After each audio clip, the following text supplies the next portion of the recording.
మనందరం ఒకటే గుర్తుపెట్టుకోవాల్సిన అవసరం ఉంది.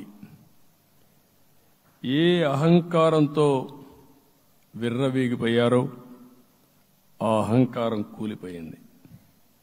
ఎన్నోసార్లు మనం చెప్పాం, ఏ వ్యక్తికి పదవొస్తే వినయం కూడా అవసరం.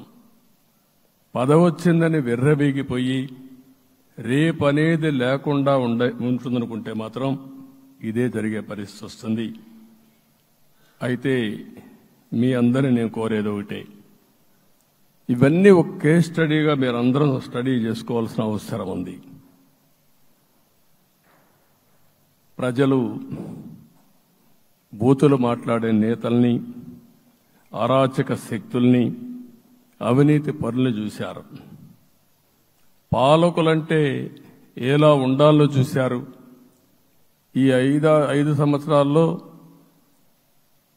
పాలకుడు ఎలాంటి వాడు వచ్చి అర్హత లేని వ్యక్తి ఏ విధంగా ఉన్నాడో చూశారంటే, ఈరోజు ఇచ్చిన తీర్పు ఈ 5 ఏళ్లు పరిపాలించినటువంటి వ్యక్తి యొక్క ప్రవర్తన చూసిన తర్వాత ఇలాంటి వ్యక్తి పాలనకు పనికిరాడనే ఉద్దేశంతో ఓట్లు చేసే పరిస్థితికి వచ్చారు.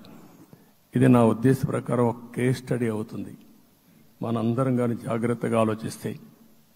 కానీ మనం కూడా అదే విధంగా కక్ష తీర్చుకోవాలి అని కానీ మనం ముందుకు పోతే మనకు కూడా సమస్య వస్తుంది.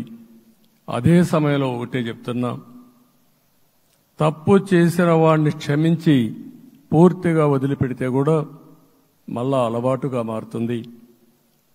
తప్పు చేసిన వాళ్లకు శిక్ష పడవలసిన అవసరం ఉంది, చట్టపరంగా శిక్షించాల్సిన అవసరం ఉంది. అదే సమయంలో విధ్వంస రాజకీయాలు, కక్షా రాజకీయాలు కాకుండా ఇవన్నిటిని ప్రక్షాళన చేయాల్సిన అవసరం ఉందని చెప్పి కూడా నేను మీకు తెలియజేస్తున్నా.